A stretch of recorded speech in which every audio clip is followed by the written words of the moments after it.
Someone was out there throwing a spear last weekend. What did you do? Today's show is sponsored by our friends at Spartan Race. And yes, throwing a spear is part of it. There's a lot of other things going on there in the race as well. Make a public commitment, put a date on the calendar. Let's do a Spartan race together. If you use code SpartanDad, that's code SpartanDad, you'll get 25% off any race. For those wanting to race in Nashville, I have a way you can get your whole race paid for. Reach out to me. Check out Spartan Race. Use code SpartanDad. Today's show is also sponsored by our friends at distilleryproducts.com. If you are a store, you're a group, you're a blog, you're a podcast, you're a distillery, whatever it is, you need laser edge glassware at wholesale prices. Reach out to me. I'd be happy to get you in touch with the whole family behind distilleryproducts.com doing amazing things. We use them. You should too at distilleryproducts.com. Today's show is also sponsored by our friends at Orca Coolers. Whether it's the Chaser, the Traveler, the Camper, the Barrels, the Roto-Molded Coolers, be the coolest dad this summer at the pool, at the beach, camping, whatever it is you're doing at orcacoolers.com. Use code DADSEASON for 20% off your order. That's code DADSEASON for 20% off your order. And make sure you check out coming this summer. They're going to have their 10th anniversary cooler. It's going to be pretty cool. And then you can laser on that Chaser Teeny. You can put logos on there, custom stuff. It's going to be really cool. Use code DADSEASON for 20% off at orcacoolers.com. I promise you I'm going to do better. I'm drinking an energy drink. So go ahead and tell me what you got, and hopefully I'll wake up. Man,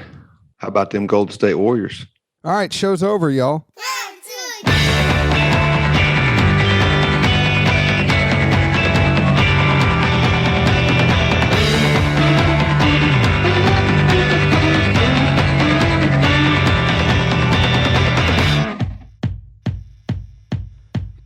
Hello, everyone. My name is John Edwards. With me, as always, is Zeke Baker. But together, we make the Dad's Drink of Bourbon. Wherever you are, whatever time it is, thank you for making us part of your day. Zeke, you don't know this because you don't pay attention, but I still have not released the episode that we recorded while we were watching the game together last week. I think I'm going to do a two-for. So this will be funny. Like, the first one will be watching the game, and the second one, this one could be you then giving me hell after.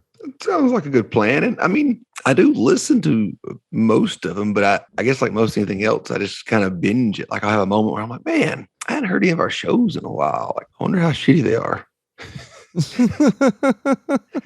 So I'll just sit there one day when we're at work, play through like 3 or 4 of them and get a full dose and then just kind of drift off onto something else for a while. My voice puts you to sleep is what you're saying? No, it's like if I get in that mood or zone, I'll kind of go through it and just let them play for a while, and then I'm good with it for a while, back and forth. What was not too back and forth was that series, especially the second half of it. I don't want to talk about how Tatum just needs to sit on the bench. Like, he just whined, his legs stopped working. I know he played a lot of minutes, but there were some air balls towards the end of games, and just he didn't play tough. Golden State just out-toughed the Celtics. They were tougher, they were stronger, mentally and physically. They deserved to win. The Celtics were trying to flop, and they were complaining to the refs, and they were doing all sorts of stuff instead of playing the other team. You can't be playing the refs. You gotta play the other team. I mean, it's like my kid, right? My kid gives me excuses, and I say, are you gonna own your own behavior, or are you gonna give me an excuse? That was the Celtics. They didn't own their own behavior. Well, and I mean, I thought equally, I guess as far as what really changed in the series was that, Golden State had the non-big names show up. I mean, that's what got him there. That was Williams' son. That guy was, paying, forward or center some. I mean, he started getting, one game he had 17 rebounds or some obnoxious shit. I mean, he stepped up. That other young kid started shooting the ball well, stepped up. I mean, I think empirically, if we heard, oh yeah, Golden State won it all again. Oh man, I bet Steph and Clay must have just shot lights out. Actually, no. They won a game to where Steph's record was broken for not hitting a 3 in a playoff game. I mean, was it like 140 or 50 games or something? Just complete off the wall number. It was something crazy like that, but it was also, I think Horford stepped up for the Celtics, but you didn't see the other players really doing a lot out there. And I really thought he would run out of gas. I mean, he's no spring chicken anymore. I know it was his first time in the finals, and Lord knows I'm sure everybody wants to get there their whole career. But yeah, I was surprised for the old man kept going as hard as he did that whole series. I mean, he wanted it. He wanted it bad. Smart and Williams and Tatum, they just were not there like Horford for the Celtics. If they would have played as hard as he did, that would have been much different. Yeah, 100%. Which I don't keep up enough from the regular season to really know. But I mean, I do remember, a few years back when Golden State set the record, for wins or tried to, and, outdo that, amazing epic Bulls team. And afterwards, when they lost the finals that year, Kerr was like, all right, F this. Yeah, it's a cool record or whatever it would be, but our guys need to rest because winning the championship is more important than, this one loss record thing. And if you think about it, Horford's 36, rest of the team for the Celtics, Marcus Smart is 28, Jason Tatum is 24. But that's the thing. I mean, he's on the Celtics, but you can't trust a Duke guy. That's all I'll tell you. Like, you can't trust anybody coming from Duke. I've told you this before. The only one I quasi like probably that I kind of like JJ Redick. I kind of always say, but he turned the corner late. I mean, he's one of those guys that I honestly thought he was out of the league, and then you see him pop up again. It's like, oh, that dude's playing? Okay. And he had a few good years in there too. I think, like, as a Kentucky grad and fan, JJ Redick is, and also someone who came from Boston. JJ Redick's my Derek Jeter. He's the one that I kind of look like, oh yeah, I would have been fine with him on my team. But the rest of the folks, right? Like, Williams is 23. Robert Williams, the center, is 24. Grant Williams, the power forward, is 23 from Tennessee. So, like, there's some really good, a couple of Vandy people on the team, which I find funny. You know who's on the Celtics? The woman on the news, Tracy Cornett. She's on Channel 4 News. About the son that's like 6'10" or whatever? Yeah, he's on the Celtics. Luke Cornett. He went to Vanderbilt, but he's on the Celtics. That's interesting. So, fun little inside trivia for you, Nashville, for our Nashville contingent that is listening. But I really wanted to see something happen here. It didn't. And then you look at the salaries. I just want to mention this for a sec. I know I'm focusing on the Celtics, but that's what I know better. Jaylen Brown makes $26,000. Jaylen Brown makes $26.7 million a year. Al Horford makes $27 million a year. Marcus Smart makes $14 million a year. Jason Tatum makes $28 million a year. Derek White makes $15 million a year. You paid all those people. Poor Luke Cornett, Tracy Cornett's son, only makes $565,000. But only? I would get $565,000 to be a practice player of the NBA too, or get a minute a game or whatever it is. Like, sign me up. Out of all those people, Tatum makes the most, and he did not play like a man that makes $28 million a year. I don't know what to tell you.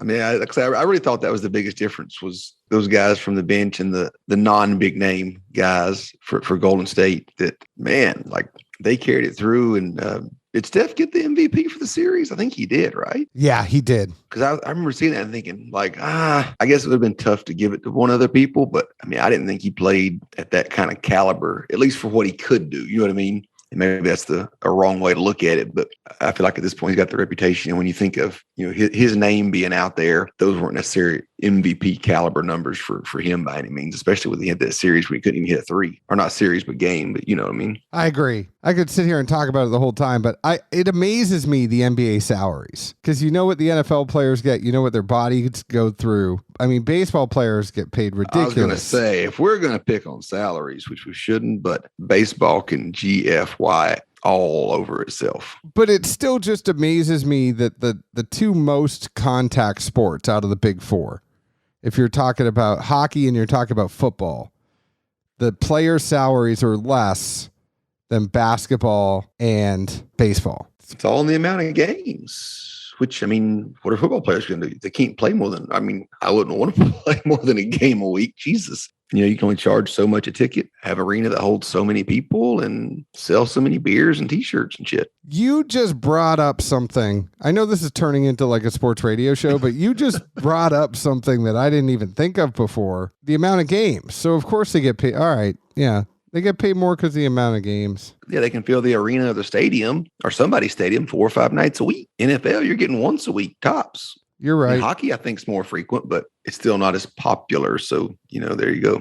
Well, Zeke, we could talk sports all day. I know, because I used to do a sports radio show, so it's best to get me to stop going. I think we should mention before we get into this, Penelope, the other night, I actually went to Frugal McDougal and I picked up our collab. This was a blend that you and Wes did together. I did not make it up that night, so this is just Zeke and Wes, but if you know our Blue Note blends, it is a solid one. I had it tonight. It's killer. And thank you, Zeke, for doing that.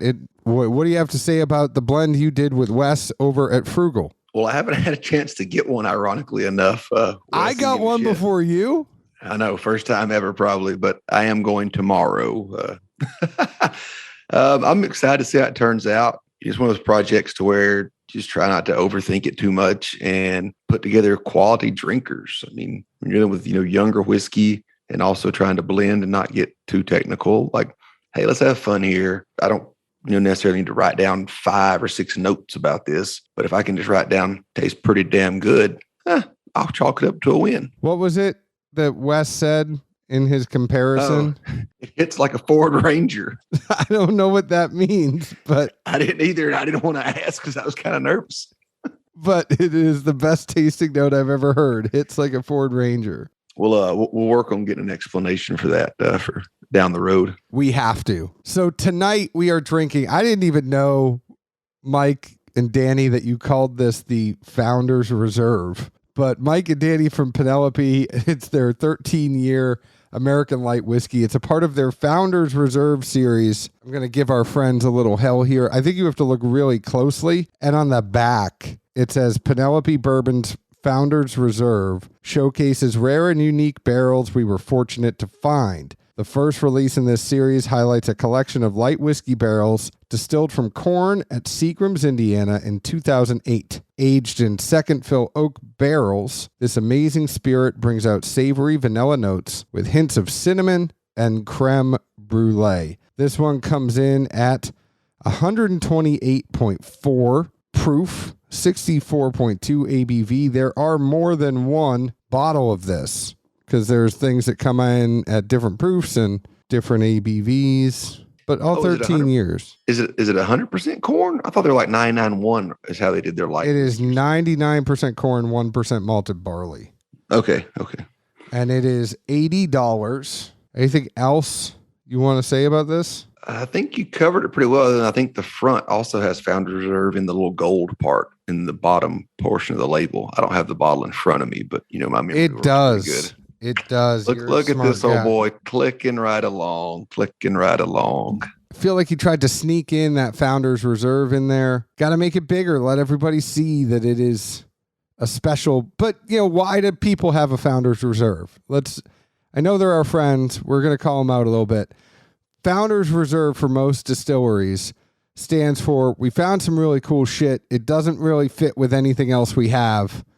So we're putting it in this category called Founders Reserve, which is almost like miscellaneous for cool stuff. Well, and also you forgot to mention, like, it may not fit in with the portfolio that exists, but it's also too damn good to let the barrels go to waste or pass on them. 100% on that. And that's what I was saying, right? Like, it's cool shit. This one is 25 barrels. So they basically probably got a phone call that there's 25 barrels worth of really cool stuff. Would they like to try it and see if they like it? And I think every time we've had light whiskey, we've always enjoyed it.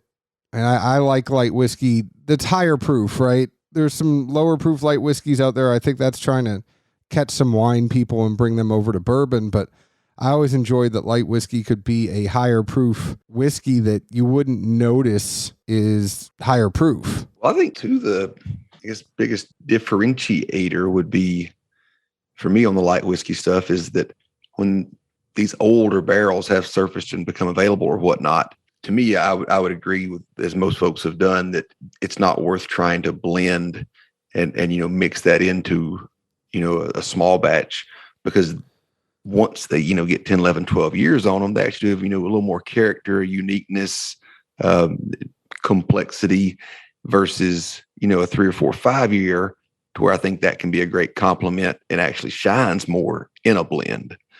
So I totally agree with the thought process here on, these older ones. Like, if if we blend them with anything, let's just do it with, it's sister barrels or whatever you want to call them, but, not other mash bills and ages of product. I would agree with that. What did you think about this? Let's see what I wrote down on the old pen and paper here. I put down that it was initially, a very sweet product. Again, light whiskey it should be. It kind of reminded me of either like butter toffee or a Heath bar. And then I thought some layers moved in. There was some heat, some viscosity, some oak as it came back around the corner. It really had a sweet residue on the back end. I liked the way it moved around on the palate and the different spots it hit and what it had to offer. And I kind of wrapped up my notes by saying, it was almost kind of like a hot toddy-ish thing, with a little bit of the cinnamon and heat component in there. But then also at times, it was as sweet as some rums that we've had, here and there. So I thought it was, I guess, almost an interesting bridge gap, I guess, so to speak. Because, there are a lot of folks now that have as, bourbon as their first love, and they've got rum as the side piece, so to speak. I thought this, somehow fit like right in the middle of plenty of bourbon-ish notes in there, but there was also some rum characteristics. Like, I think that's a really interesting happy medium. I would agree with you on that. I got a whole lot of sweetness on this, but the interesting thing is I could actually get a little bit of the oak and a little bit of the age, which I normally don't get in light whiskey. Yeah, that was the two big things I got was the oak and the viscosity. Off the top of my head, I didn't remember getting that from any other, light whiskeys that we've had off and on for the past 3 or 4 years. But also the mouthfeel. Normally a lot of people look, and you said the viscosity, but a lot of people look at a light whiskey and they go, oh, like, this is either going to be scorched earth or it's going to be so sweet. This one had complexity for a light whiskey, and you talked about it with all the notes that you got. You know me, I really focus on the experience and the mouthfeel part of it, and just, am I getting sweet notes? Am I getting a little bit of oak?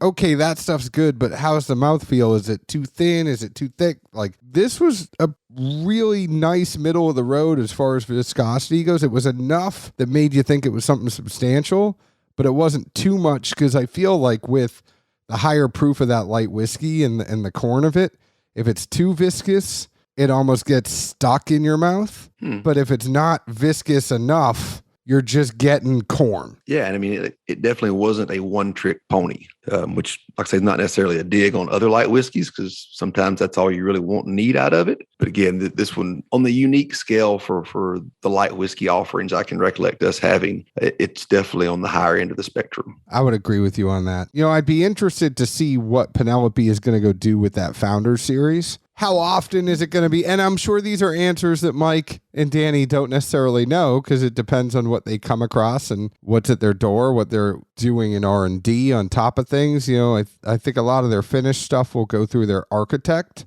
And that architect, they just did a French oak stave in their architect series. They have their rosé cask finish. They have the toasted. They have the private select. They have their barrel strength, and then they have their 80 proof 4-grain. I'll be interested to see how the Founder series plays into those things and what the next finish will be in Architect. Will it be French oak again? Will they throw something else in there? So it's crazy just a few years ago where Penelope just had the 4-grain and the barrel strength. And originally, right, they just had the 4-grain. And it was like a kick in their ass to get them to move to barrel strength. And now look at all these different products that are out there and everything they're doing. It's crazy to see how far they've come in such a short amount of time. I don't see how you're not excited about us doing another blend or blends for the Tennessee markets coming up in the next few weeks. But I don't know, maybe this late night things are getting to you.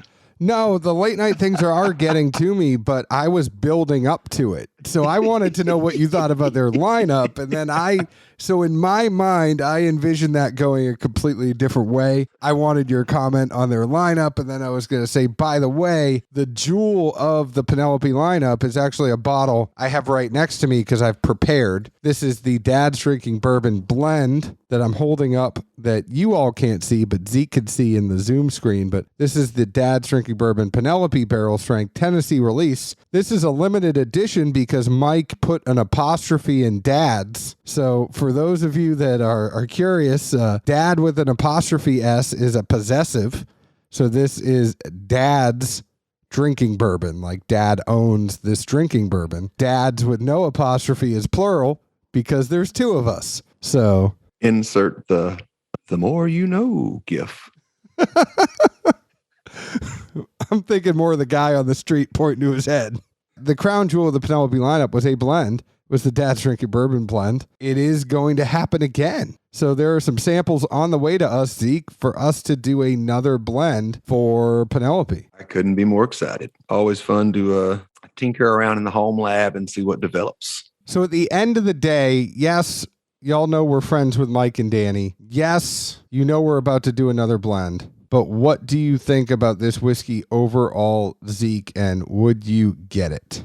I mean, you said what, 70, 75 bucks was MSRP? 80. 80, okay. I mean, cash strength whiskey and again, light whiskey. Normally I equate that to non-complex, simple profile and thin. And this really didn't have any of those. It was the opposite for most cases. And at 80 bucks, I would tell anyone that, that had it. And especially if they're a bourbon person that does enjoy rum as a side venture, I don't see how this wouldn't be in their wheelhouse completely. And I'm pretty sure there's plenty of rums that are in that price range. And I'm pretty sure there's plenty of other light whiskeys that have come out in the past couple of years at that price point or more. I think everything checks out in my world. For me, if I'm going through the thought process here, other light whiskeys that have come out that have been around the 50 to 60 range have been a lot younger. Yeah. So, you put the age on this with everything else. 80 seemed, and I'm trying to show you my work, right? So I can tell you how I arrive at this conclusion. 80 seems low compared to what other people and other brands might put this out at.